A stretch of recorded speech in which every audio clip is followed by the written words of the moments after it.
तुमच्या घरात कोणीतरी तुमच्या विरोधात उभं आहे असं तुम्हाला वाटतंय का? आणि कितीही प्रयत्न केला तरी परिस्थिती बदलत नाहीये का? तर आजचा हा छोटूसा उपाय तुमचं नशीबच बदलू शकतो. नमस्कार माझ्या लाडक्या भगिनींनो आणि भावांनो, श्री स्वामी समर्थ महाराजाच्या चरणी कोटी कोटी प्रणाम. आज मी तुम्हाला एक अतिशय साधा पण अनुभवाने सिद्ध झालेले उपाय सांगणार आहे, जो अनेक भक्तांनी करून पाहिला आहे आणि त्यांना फरक जाणवला आहे. हा उपाय इतका सोपा आहे की कोणतेही माणूस तो करू शकतो, पण त्यांचा परिणाम मात्र खूप खोलवर होतो. भक्तांनो, आपण नेहमी मोठे उपाय शोधत बसतो, मोठे पूजापाठ, मोठे विधी, पण कधीकधी छोट्या गोष्टीतच मोठी शक्ती दडलेली असते. आणि आजचा उपाय तसाच आहे. फक्त मूठभर मीठ आणि योग्य श्रद्धा. जर तुम्हाला वाटत असेल की तुमच्यावर कोणाची वाईट नजर आहे, तर घरात सतत वाद होत आहेत, कामात अडथळे येत आहेत किंवा काहीतरी नकारात्मक ऊर्जा घरात साचली आहे, तर हा उपाय शेवटपर्यंत ऐका, कारण मी तुम्हाला प्रत्येक गोष्ट अगदी सोप्या भाषेत सांगणार आहे. आता आपण थेट उपायाकडे वळूया. हा उपाय करताना सर्वात महत्त्वाची गोष्ट म्हणजे तुमचे मन शांत आणि श्रद्धेने भरलेले असले पाहिजे. पहिल्या रविवारी सकाळी लवकर उठा, स्वच्छ स्नान करा आणि देवाला नमस्कार करा. यानंतर स्वच्छ मूठभर समुद्री मीठ घ्या. साधं मीठ घ्या चालेल, पण ते शक्यतो शुद्ध असावे. हातात मीठ घेताना मनात श्री स्वामी समर्थ महाराजांचे नाव घ्या आणि हळूहळू जप सुरू करा. ओम श्री स्वामी समर्थाय नमः, ओम श्री स्वामी समर्थाय नमः हा मंत्र तुम्ही मनात म्हणत राहा. आता हे मीठ तुमच्या घरातले टॉयलेटमध्ये टाका आणि त्यावर पाणी सोडा. हा उपाय करताना कोणतीही भीती किंवा शंका मनात ठेवू नका, कारण श्रद्धा जितकी प्रबळ तितका परिणाम अधिक जाणवतो. हा उपाय सलग 11 दिवस करा आणि प्रत्येक वेळी तेच नियम पाळा. आता तुम्हाला प्रश्न पडेल की हा उपाय टॉयलेटमध्येच का करायचा? तर त्यामागे एक खोल अर्थ आहे की घरातलं टॉयलेट हे एक असं ठिकाण असतं जिथे सर्व नकारात्मक ऊर्जा साचते. वास्तुशास्त्रानुसार हे स्थान स्वच्छ ठेवणे खूप गरजेचं असतं. मीठ हे नैसर्गिक शुद्धीकरण करणारे तत्व आहे. ते नकारात्मकता शोषून घेते आणि वातावरण हलकं करतं. म्हणून जेव्हा आपण मीठ टॉयलेटमध्ये टाकतो, तेव्हा ते त्या जागेतले नकारात्मक ऊर्जा हळूहळू कमी करत आणि घरात सकारात्मक वाढते.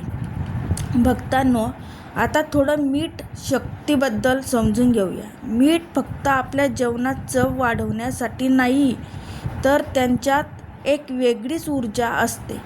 आपण पाहिलं असेल की जुन्या काळात लोक दृष्ट काढण्यासाठी मीठ वापरायचे, कारण त्यांना माहीत होतं की मीठ नकारात्मकता खेचून घेते. विज्ञानाच्या भाषेत बोलायचं झालं तर मिठात असे गुणधर्म आहेत जे वातावरणातले काही घातक घटक कमी करायला मदत करतात. म्हणूनच आपण जेव्हा हा उपाय करतो, तेव्हा तो फक्त श्रद्धेवर नाही, तर एक नैसर्गिक प्रक्रियेवरही आधारलेला असतो.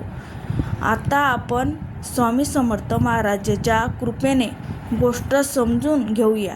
श्री स्वामी समर्थ हे दत्तात्रेयाचे अवतार मानले जातात आणि त्यांच्या भक्तांना नेहमी अनुभव येतो की स्वामी कुठल्याही संकटातून बाहेर काढताना. अक्कलकोटमध्ये एक भक्त होता. त्याच्या आयुष्यात खूप अडचणी होत्या.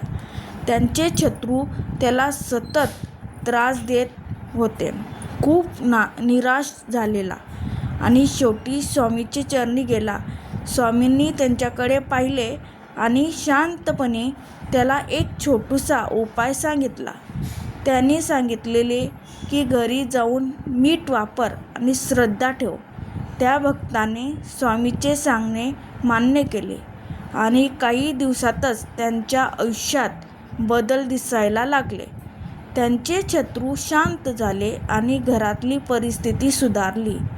भक्तांनो, ही एक कथा आपल्याला एक गोष्ट शिकवते की उपाय मोठा असण्यापेक्षा श्रद्धा मोठी असते.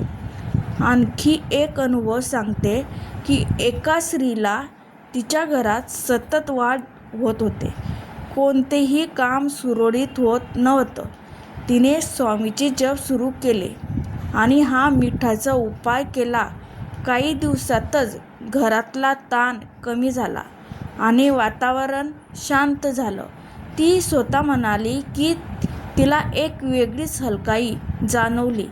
हे सगळं का घडलं? कारण तिने पूर्ण विश्वासाने उपाय केला.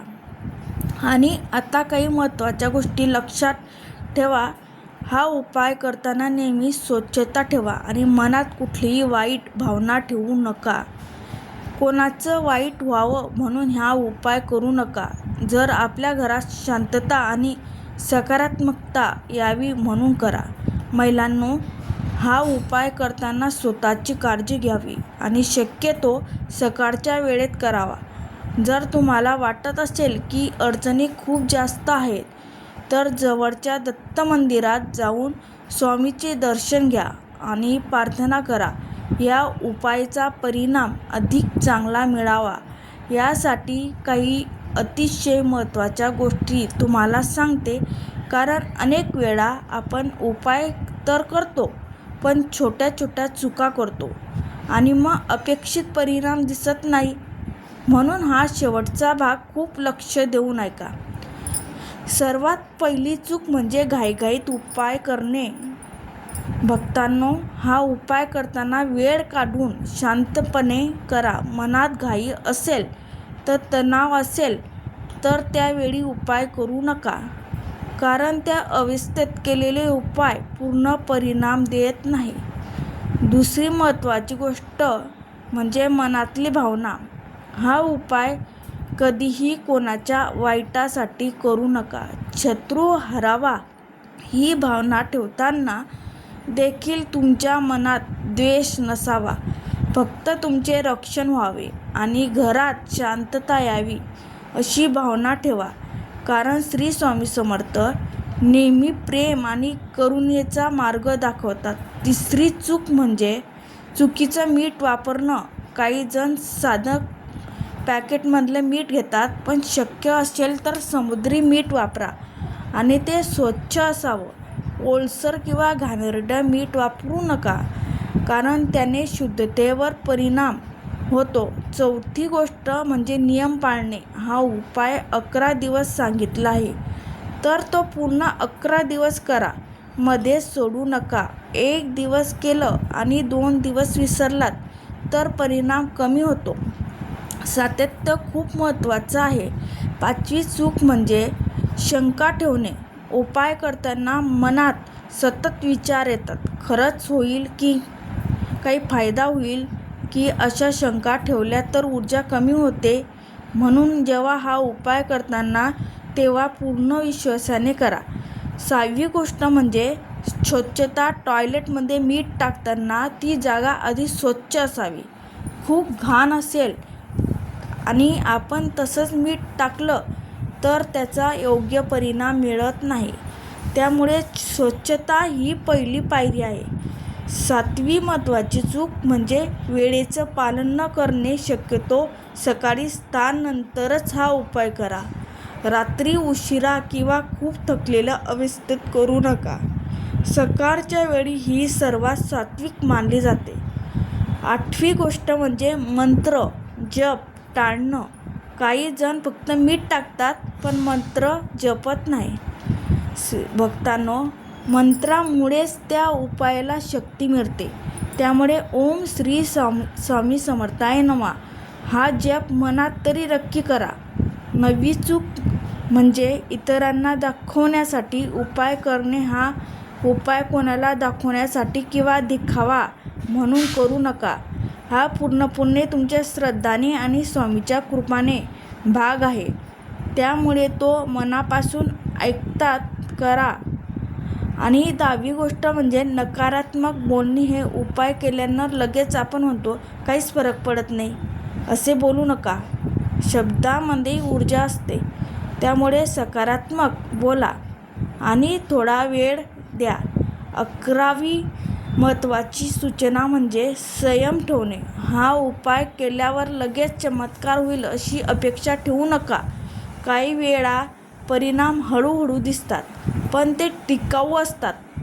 त्यामुळे संयम ठेवा. 12वी गोष्ट म्हणजे देवावर विश्वास कमी पडू देऊ नका. जीवनात अडचणी येतात तेव्हा आपला विश्वास डळमळतो, पण अशा वेळीच आपण स्वामीचे नाव जास्त घ्यायला हवे. भक्तांनो, या सगळ्या गोष्टी तुम्ही लक्षात ठेवा आणि मनापासून हा उपाय करा. नक्कीच तुम्हाला फरक जाणवेल. तुमचं घर अधिक शांत होईल, मन स्थिर होईल आणि एक गोष्ट सकारात्मक ऊर्जा तुमच्या आयुष्यात येईल. म्हणून हा शेवटचा भाग लक्षात ठेवा आणि योग्य पद्धतीने उपाय करा. श्री स्वामी समर्थ महाराज तुमच्यावर कृपा करतील आणि तुमचे सर्व अडचणी दूर करतील. भक्तांनो, शेवटी एवढेच सांगते की कोणतेही उपाय हा श्रद्धाने आणि संयमाने केल्यावरच त्यांचा परिणाम दिसतो. आजचा हा छोटासा उपाय करून पहा आणि तुमचा अनुभव मला नक्की सांगा. तुमचे कमेंटमध्ये लिहा. श्री स्वामी समर्थ.